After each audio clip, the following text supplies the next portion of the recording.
Hey, what's going on, everybody? Welcome to No Timeouts, a football show coming at you from the Score Studio. My name is Jonah Birnbaum. That is Dan Wilkins. That is Tyler MacKillop. That is Justin Boone. You know them, you love them, and we love our friends over at Enterprise. I suppose I should say we're thankful for our friends over at Enterprise. Big shout out to them for sponsoring today's very festive holiday episode.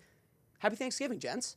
Happy Thanksgiving. Some maintain, including my father, that this is the best Thursday of the calendar year, and why not? We got 3 games today. We're actually in studio earlier than usual so that we can get this episode in the can before kickoff, so let's stop messing around. Gentlemen, the Detroit Lions, as per tradition, they're playing today. The non-traditional element is that they have a very strong case to be the best team in the entire NFL. They're 10-1. They lead the league in point differential. Over their last 2 games, they've outscored their opponents 76-12. And yet, Tyler, not only are you uncertain as to whether the Lions are the best team in the NFL, you're not even sure they're the best team in the NFC. So pray tell, which team in the NFC is better than the Lions? Yeah, I think the Lions are playing at the highest level as it currently stands. I see the Eagles as a team that's really well put together to be able to perform at their best come the postseason and playoff time. And right now they're playing at close to that same level that the Lions are. Look at the big thing for me, and I've talked about this all season, is that pass rush. That was a huge issue for the Eagles last year. Things completely fell off. And now with Vic Fangio, this is the 6th best pass rush in the NFL, 8.2% sack rate. The Lions are 24th in that category. Now, they've maintained to be a great pass defense without him. But you look at the Eagles pass rush, they have 6 defenders in the top 50 of pass rush win rate. Guys like Milton Williams, guys like Brandon Graham, Josh Sweat, Jalen Carter. I'm not even mentioning guys that are outside of it like a Jordan Davis or an Nakobe Dean. Nolan Smith is in that top 50. He's had a great year. They have a great group of guys in that front 4 and front 7, just a ton of depth that not only are they good against the pass, in the pass rush, but their run defense is really good too. They're 7th in the NFL in EPA against the run. And I look at the offense, or the rest of the defense, their DBs between DeJean and Quinion Mitchell, and they're playing at an elite level at their position. They're one of the highest graded coverage defenders in the entire NFL. So this defense is playing really well. Fangio's scheme is always built to keep those big plays from happening. They're number 1 team in the NFL in terms of completions of 20-plus air yards. Everything's coming together defensively for a team that was really, really talented, and with Fangio is taking things to another level. And then I'll make the case, I mean, who would you rather have at the skill positions? Would you rather have the Lions or would you rather have the Eagles? You look at Saquon Barkley, A.J. Brown, Devontae Smith, Dallas Goedert. I'd probably take their pass catchers, and Saquon's, the best running back in the NFL right now, averaging over 6 yards a carry. This Eagles team looks to be back from that Super Bowl team from a couple of years ago, and I think they're better positioned to win the NFC and make it to the Super Bowl than the Lions are currently constructed right now. Which quarterback would you rather have right now? That is the question. You stole the question from me. That is the question. I think I'd probably take Jared Goff over Jalen Hurts, but I think it is pretty close. Yeah. Here's what I'll say, though, about the Lions. Look, I don't want to take away anything from what Vic Fangio has done to completely reinvent that defense, and the Eagles are playing as well as they played when they made it to the Super Bowl a couple of years ago, for sure. The Lions lost Aiden Hutchinson in Week 5. Since Week 6, the Lions' defense leads the NFL in EPA per play. Like, the hits keep on coming, and this Lions team continues to deliver. They've had the harder schedule than the Eagles, and they have the better record, they have the better offense, and they have the better defense, despite the fact that they lost their best pass rusher. So, I'm not throwing shade at the Eagles. I think they are a juggernaut, but the Lions, to me, just feel like they're in a class of their own in the entire NFL. They're defying logic with the pass rush not working. I don't get it. I don't know how this defense has been so good. I'm still taking the Lions in that battle, but I do think there's one thing that could actually make you look pretty good over the next month or so, and that's that the Lions have a little bit of a harder schedule coming up, especially one that could make Jared Goff look not the best. So I think we could see the Lions maybe limp a little bit into the playoffs, but I still think that I'm going to pick them, and if those 2 teams are going head-to-head. Either way, we need these 2 to play each other in the playoffs. For sure. This 100%. is the ideal NFC title game. It will be awesome. It definitely will be. Speaking of awesome, it's amazing that we really just skirted past Saquon Barkley in discussing the Eagles, because what he's doing this year in his first season with Philly, I mean, it's nothing short of extraordinary. He leads the league in yards from scrimmage by a margin of almost 250. He's averaging 126.5 rushing yards per game, which is to say he's on pace to break the single-season records in both of those categories. Dan, I know you have more to say about Saquon, so just go off. Man, I am so glad this is happening, because for the longest time, people would just laugh anytime a running back got paid. The prevailing sentiment on the internet was that you should just spend your money elsewhere and draft some guy at the end of the draft because running backs don't matter. I have never been in that camp. I am so happy this is happening now. I will admit that you can manufacture some production through running backs, whether it's by scheme, offensive line play, a combination of the two. But there are difference makers who are worth paying. The Eagles are such a great example. You go back to last year, I think a lot of people would say that DeAndre Swift had a really nice season with them, 1,000 yards rushing, 4.6 yards per carry. The Eagles have just always had a great foundation for a run game, one of the best offensive lines in the league. But you dig a little more into those numbers, you see that DeAndre Swift finished the year with negative 65 rush yards over expected. Basically a guy who was getting what was blocked for him, not a lot more. In some cases, it was less. If that's all you want from your run game, by all means, don't spend on a running back. But the Eagles are a smart team. They saw that there was an opportunity for more with a guy like Saquon Barkley. And so far, they're being proven right. Saquon, a huge part of his monster production, which you outlined there, is that he's leading the league in rush yards over expected with plus 436 yards. That's insane. That works out to 2 yards per carry over expected. You zoom out a little bit into the league leaders in that category, Saquon Barkley, Derrick Henry, Josh Jacobs, Jahmyr Gibbs. That's 3 guys who signed not insignificant deals this offseason, and then Gibbs, a running back who was a pretty controversial early first-round pick a couple years ago. Do we think that any of those teams are regretting their investment in the running back at this point? I would argue that the running backs that they acquired are pretty significant pieces for what are now Super Bowl contenders. And then you just look at the running back market as a whole and the contracts that both Jacobs and Barkley signed this offseason. The running back market has not advanced in the same way that other position groups have when the salary cap goes up year after year. We're still at the point where you can get Barkley and Jacobs, 2 of the clear best running backs in the league, for less than $13 million. What exactly do other teams think that they are doing with that $13 million if you aren't spending on guys like this who touch the ball 300 times per season? Yep. Other guys around the league who are making $13 million, Cole Kmet, Chase Young, Gardner Minshew. What are we doing here? I never, ever want to hear this anti-running back propaganda again when an elite running back gets paid, because the only teams that have looked dumb this offseason are the ones that let these guys go. I think it's really important, though, to say it's the elite guys. And you can Yes. say it almost Yeah. every position. The mistake that I think a lot of people made was because running backs can compile stats, they ended up paying guys that were average but were putting up decent stats, and that's why everything started to shift the way it did. Yep. But then it's been corrected too far, right? Now we Yes. see even the top guys weren't getting the money that they deserved. And we talked about this off air, that Howie Roseman had that quote of why they paid Saquon, Yeah. and it was because he's a guy who's going to touch the ball 25 to 30 times a Yeah. game for us, or 300 times plus on the year. Why not pay that guy money when he's an elite talent? And yeah, it makes a lot of sense. Well, and it's about the smart teams and the not so smart teams too, right? So I gave DeAndre Swift as the example there. You have a team like the Bears who looked at that and were like, wow, that's a good running back. He was the first player signed in free agency last year. He got like $8 million a year. I am not advocating for that type of deal for a running back because I think he is replacement level to, Thank you. You're welcome. But I think that type of guy is not who you want to pay. But when you have the elite guys, you have Jacobs, Barkley, McCaffrey, Jonathan Taylor, you can pay these guys, and it's not going to cripple your salary cap situation. It's going to make your team better.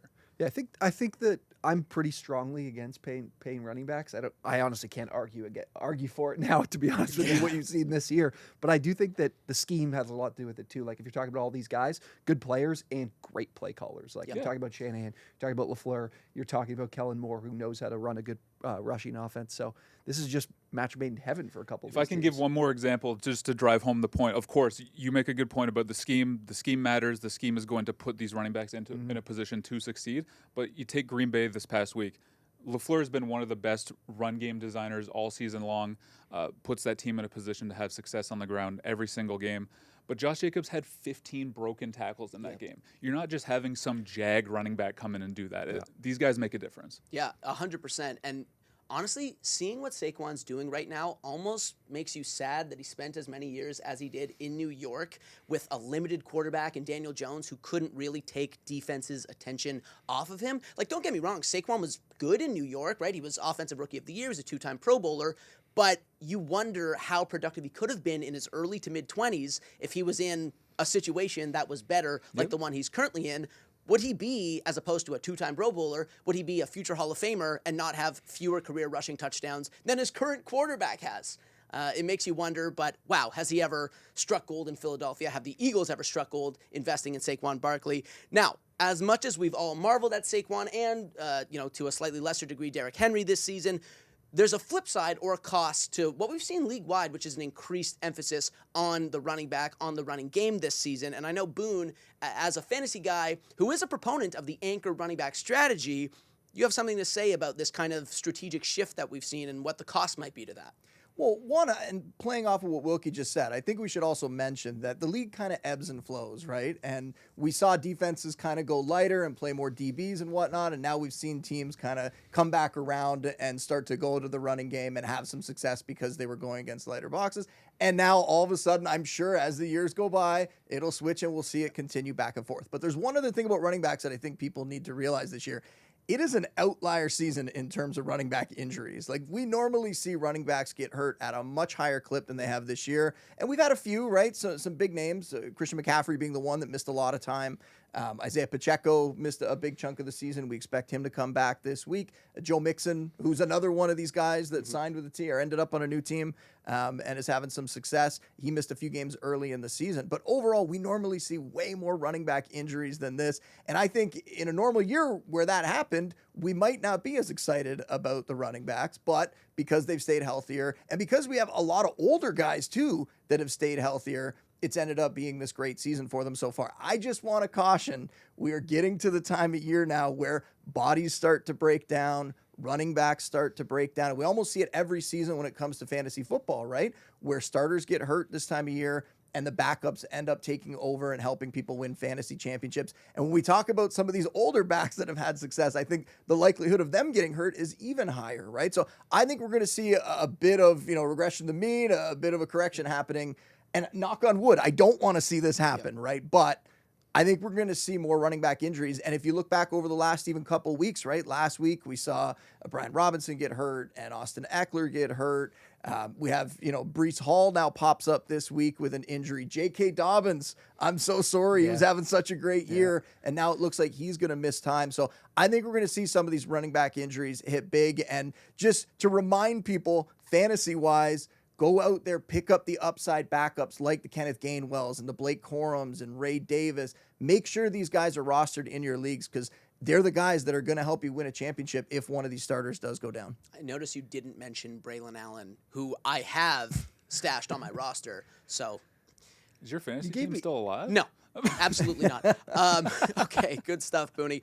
Gentlemen, Thanksgiving isn't just a day to watch football and avoid political conversations with your family. It also, as an analytical tool, I guess it serves as like a demarcation point in the regular season. It marks the beginning of the final stretch of the regular season. So as we head into the home stretch, I think that I want to talk about some of the teams and some of the individuals who defied expectations this year, for better or for worse. And let's start with for better. This is Who's Got the Sauce, presented by Enterprise. I want each of you guys to pick out a player or a team that has exceeded expectations in 2024, some individual, some organization that just had the sauce. And yes, that is an opaque reference to cranberry sauce. On a holiday, I'm going to try to come with a thematically on-point segment. Gentlemen, who is someone, and let's start with you, Wilkie, that had the sauce this year? I hate to say it, but I think it's the Broncos. I did not expect anything from this team whatsoever, and part of me is still trying to resist the idea that they might actually be good. But I have to admit when I'm wrong, and I've been wrong so far. The defense has come so far from the unit that gave up 70 points in a professional football game last year. They got it together down the stretch last season, and they came flying out of the gates this year. They're now tied for second in EPA per play with the Vikings. And then on offense, I was expecting absolutely nothing from a unit that was trotting out rookie Bo Nix. And while I'm not ready to say he's going to be a franchise quarterback or even that he's the rookie of the year, I think that he has gotten better every single week, particularly over the last month or so. And Sean Payton in particular just done such a great job setting him up for success. Outstanding pass protection. The scheme and the play designs have guys running free in rhythm all the time for Bo Nix. So I think that they've just done such a good job there. They've surprised me so much, and Peyton deserves a lot of credit for turning things around as quickly as he has after what was really a disaster start in Denver. Yeah, I mean, I don't think you can overstate what a turnaround Bo Nix has enjoyed. Through 2 games this season, he had 0 passing touchdowns and 4 interceptions. Since then, he has a 16-2 touchdown to interception ratio, and he's tied for the lowest turnover-worthy play rate in the NFL with Lamar Jackson. Like, this is a guy who really learned some lessons in his first couple games in the NFL, and yeah, that team has wildly exceeded expectations, especially considering how they looked and where they were a couple games in. I'll call myself out because actually, I think a month ago or maybe early in the season, I made a video on our channels of basically calling out Sean Payton, saying his ego's too big, kicking Russell Wilson to the curb and bringing in a quarterback he wants when the roster isn't ready to win anyways. Oh, we should have clipped that for the show. Oh, yeah. We will. Don't worry. Sean Payton must have seen this and it motivated Yeah, him. it must have. Yeah, credit to me. Bulletin board material for Sean Payton. No The time out. marriage between Nix and Peyton, I think, is perfect. Like, Nix succeeded at such a high level in college at Oregon by getting the ball out in rhythm and getting the ball out quickly, and that's exactly what Peyton's offense wants to do, and that's not what fits Russell Wilson. So it's looking like this was the perfect decision from Sean Payton to go to him.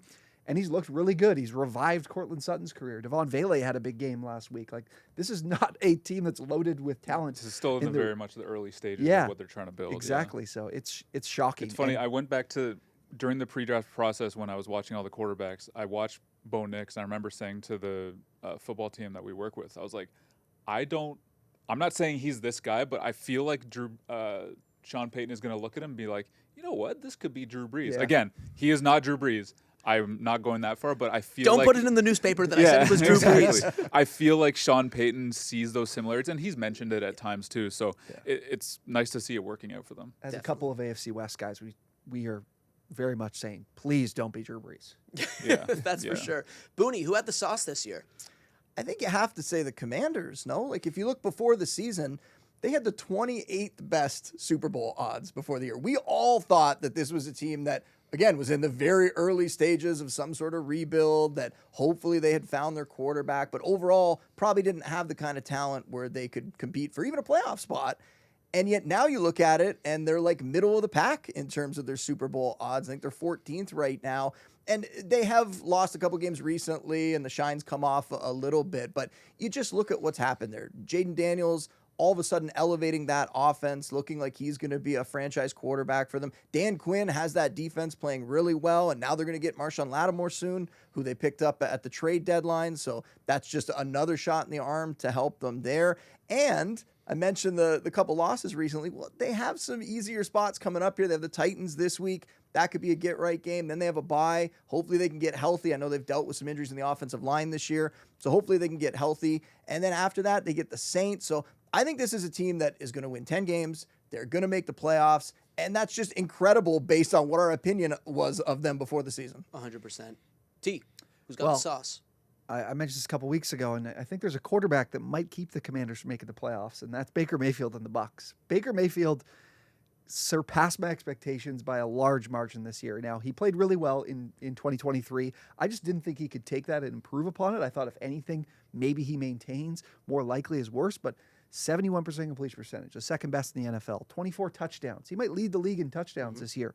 And his yards per attempt, 7.5, still solid. I think it's 13th in the league. So numbers are really good and improved from last year. He's going to throw more touchdowns. He might not have the same amount of passing yards, but the key reason for that is the run game. The run game has taken this crazy step that I didn't think they would find, and I think it's really helped Baker in a big way, because his average up the target is one of the lowest of his career at 6.5 yards, but it's because guys like Rashad White and Bucky Irving can make plays after the catch for him, and the run game definitely eases things up, because last season, as good as they were, they had to drop back and throw the ball a ton, which I think didn't help Baker in a big way, despite the big year.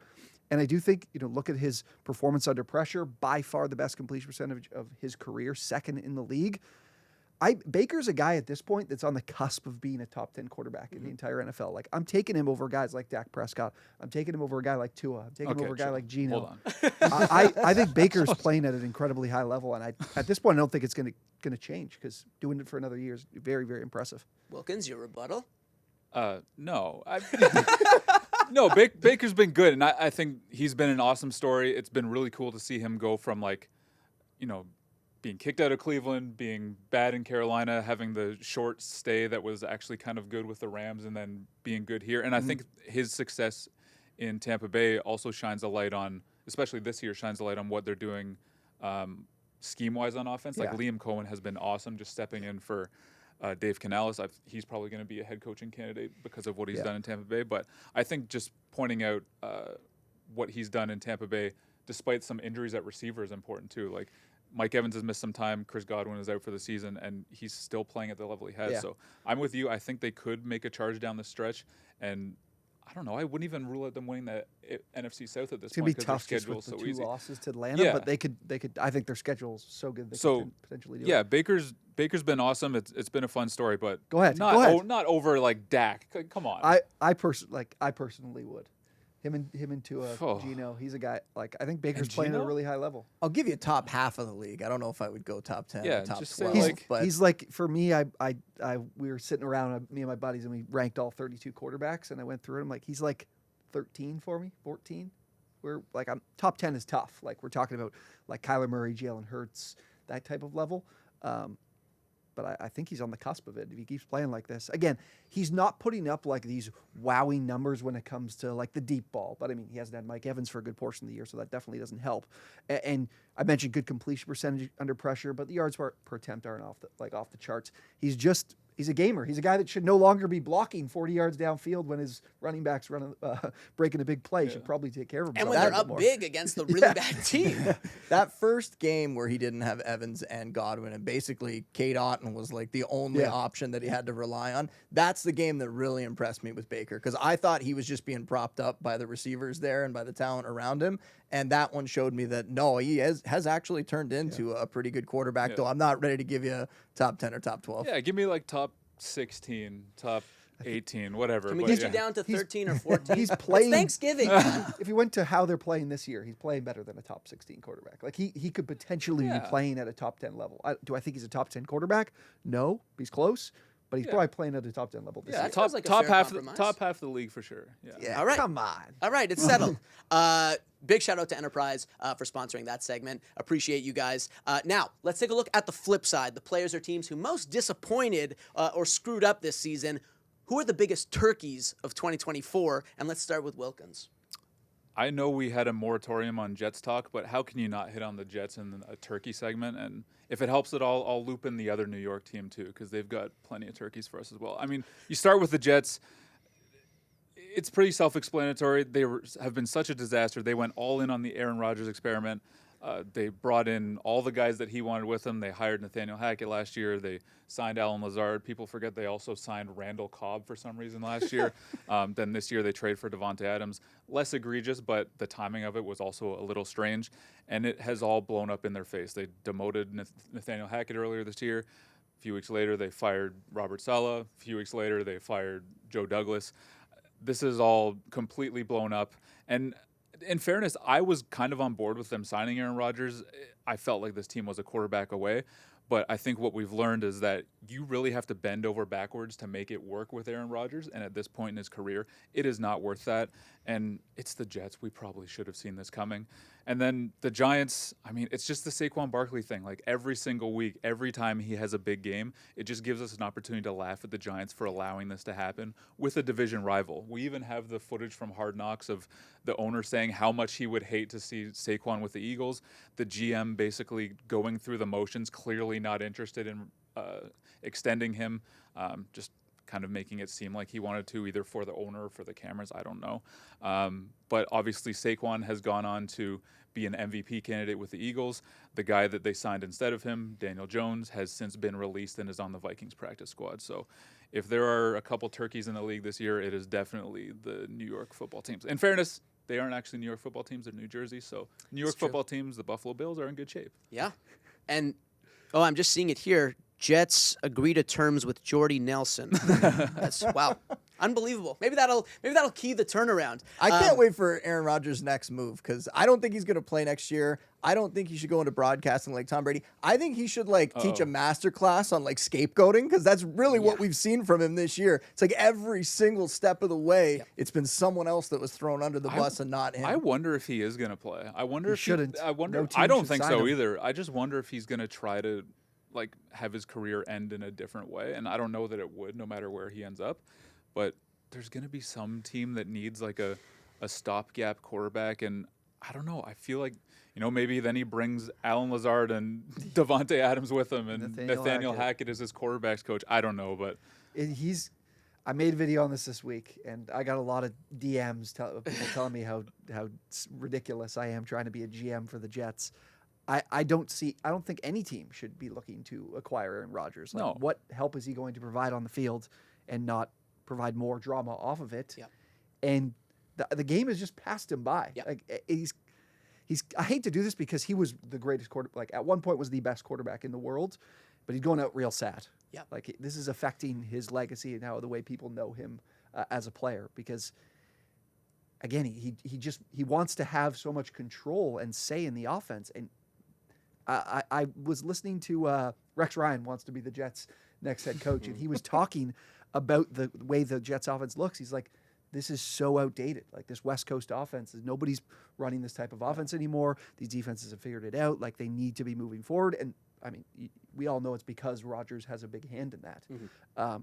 And just the thought of demoting your offensive coordinator, play caller, it's like, why wouldn't that guy just be fired? If he's not calling plays, what's his value to you? So I had Wilkie on the Score Fantasy Football podcast yesterday, and we were talking about the Jets a little bit and how concerned we are about some of the fantasy pieces on that team the rest of the way, despite the fact that they have a good schedule. But one of the biggest problems I have is everybody just looks miserable on that team. And it's not just the losing. It seems like around Aaron Rodgers, there's just like this dark cloud, and everybody on that offense seems upset. The defense seems like they gave up weeks ago.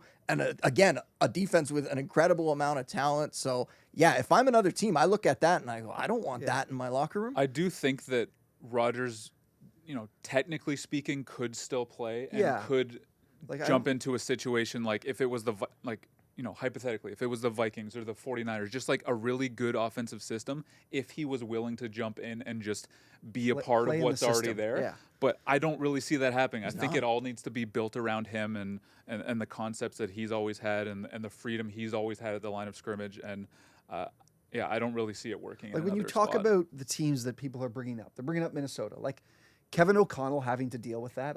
He's one of the best offensive minds in the league. I think that's ridiculous. Like the Raiders or the Panthers or the Titans. I'm like, if you guys have top 10 picks, like take the chance in the draft on finding the potential future of the franchise. Yep. Do not waste one more year of Aaron Rodgers, who's not going to take you to the level you think he's going to get. Like what, for one season? Where are you going to go for one season if you're the Tennessee Titans with Aaron Rodgers? Maybe you make the playoffs. I doubt it because I don't think Rodgers is that guy anymore.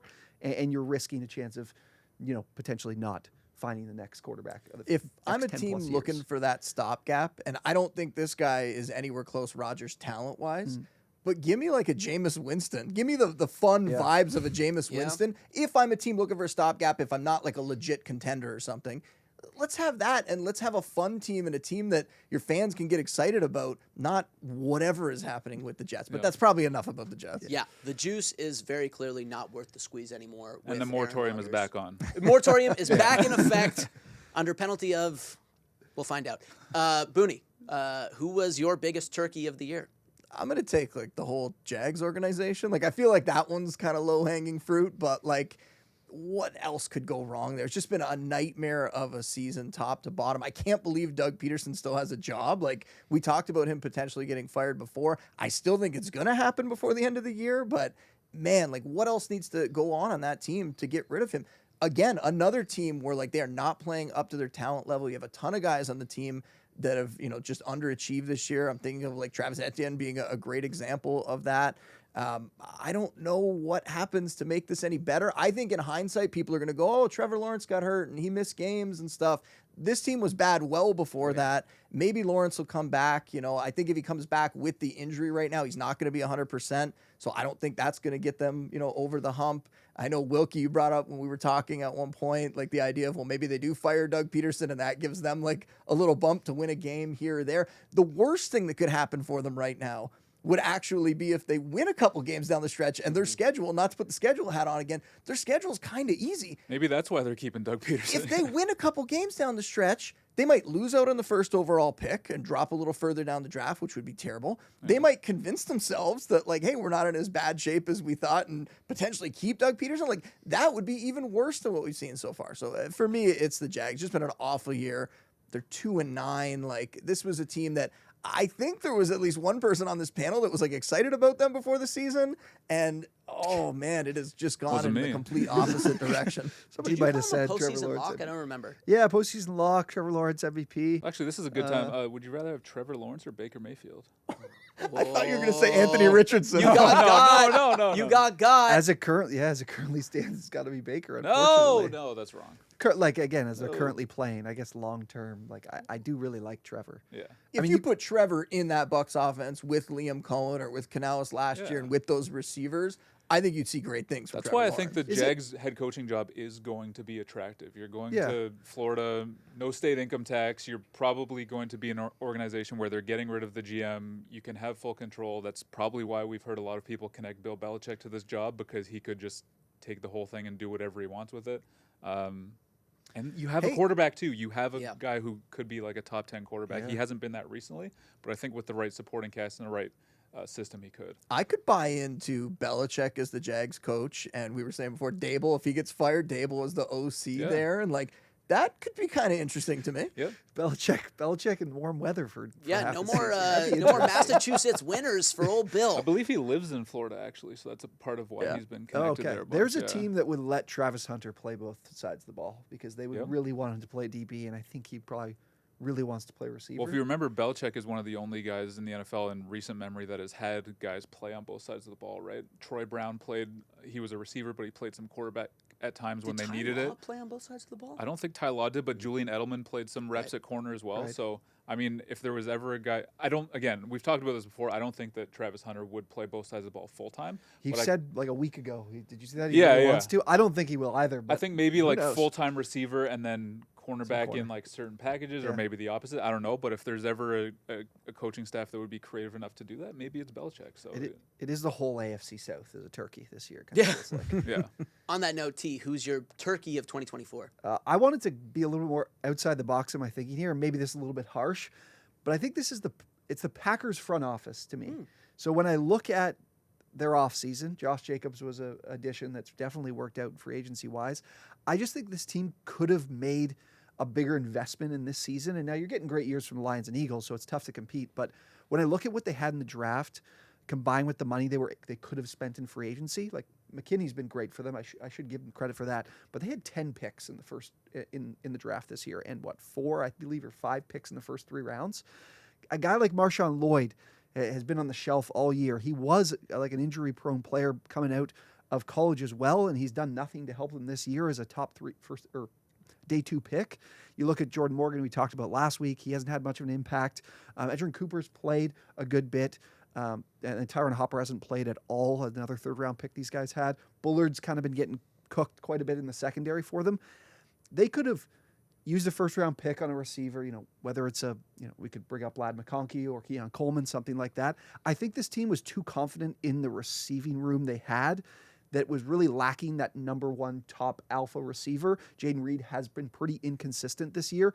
I feel like if they used and packaged these picks to acquire someone this offseason or been more aggressive in free agency to get a receiver, that they could be in a better spot and really competitive and potentially competing for the NFC. Now I think that they're bits of a step below those type of teams we talked about. Again, the Packers are having a good year, but I do think that this front office missed out on an opportunity and didn't execute all that well in the draft with the assets that they had, and they could be in a better spot heading into the postseason. I mean, I think it's fair to say that they maybe didn't have a spectacular draft, but I feel like overall, organizationally, they're doing a pretty good job stewarding this team, right? 8-3 in the toughest division in football, top 10 offense, top 10 defense. And you look at the big expenditures, the big investments they made in the offseason, extending Jordan Love. He's played pretty well this year. Josh Jacobs obviously has been a revelation. He's really rejuvenated their running game. So maybe it's a little harsh. Yeah, it's picky. Yeah. I'm being picky. Yeah. Who needs to do well with your draft picks when isn't Xavier McKinney tied for the league lead in picks, right? Yeah, Like he's doing great. He was a great addition there. And they also, Jordan Love was hurt part of the season, right? And they made it through that. Mm-hmm. So this is a team that I think could heat up and actually look a little better come playoff time. I'm willing to give them a bit of a pass, though. Yes, the draft this year was like uncharacteristically bad for that front office. Yeah. I just wish they had a number 1 because I don't think Reed's capable of being a number 1.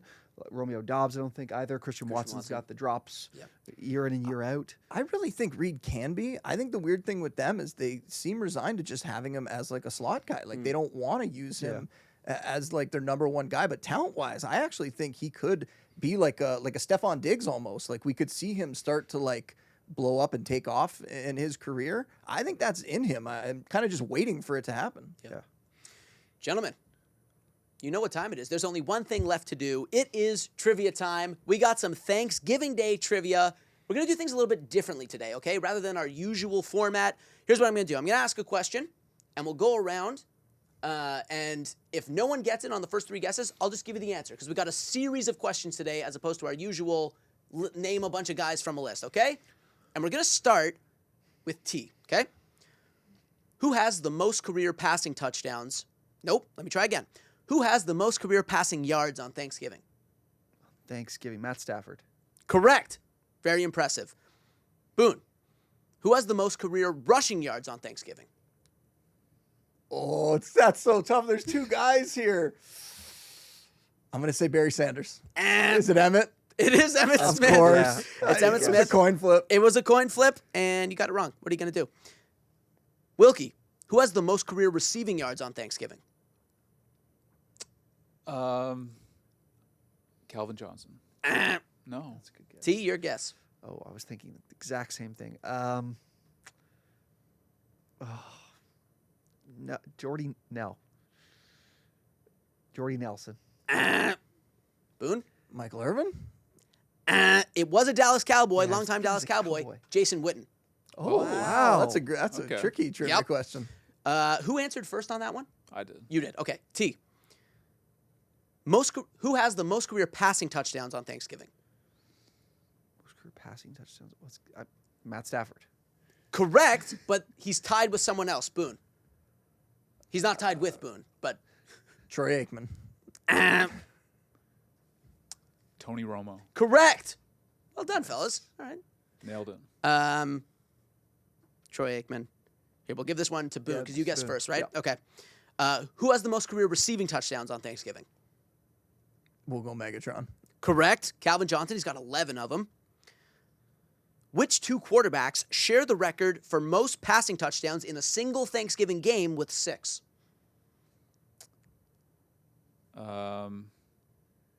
They each have 6? They each have 6. One did it in the 21st century, one did it in the 20th century. Oh, they didn't play each other. Sorry, I thought you were saying that. Oh, man. Is Romo one of them? Okay, so Eli. Aikman and Stafford? I guess it Since- doesn't have to be teams that always play on Thanksgiving. That's right. Yeah. It's just single game. Oh, You passing just have Right. way better Yeah, odds, yeah, though, if you're yeah. picking Yeah. somebody. It Yeah. does. We'll give you one more round to guess. One more round of guessing. I can't remember. Oh. How recent was the 21st century one? 20 years ago. Ugh. 20. No. Need a guess? Donovan McNabb. Favre? I was also going to guess Favre. Man, 20 years ago.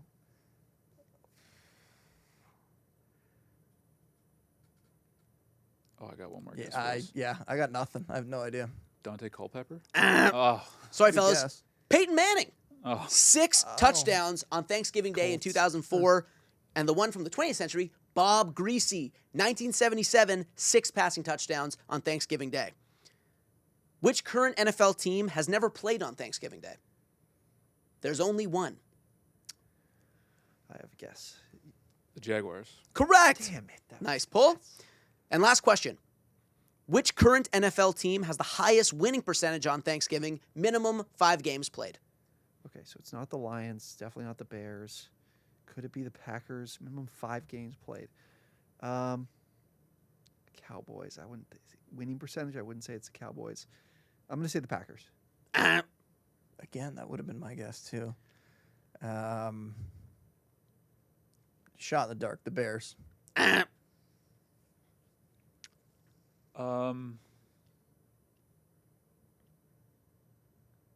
The Patriots. That's what I was going to say. Wow. Okay. The Philadelphia Eagles, 6-1 lifetime on Thanksgiving Day, a winning percentage of .857.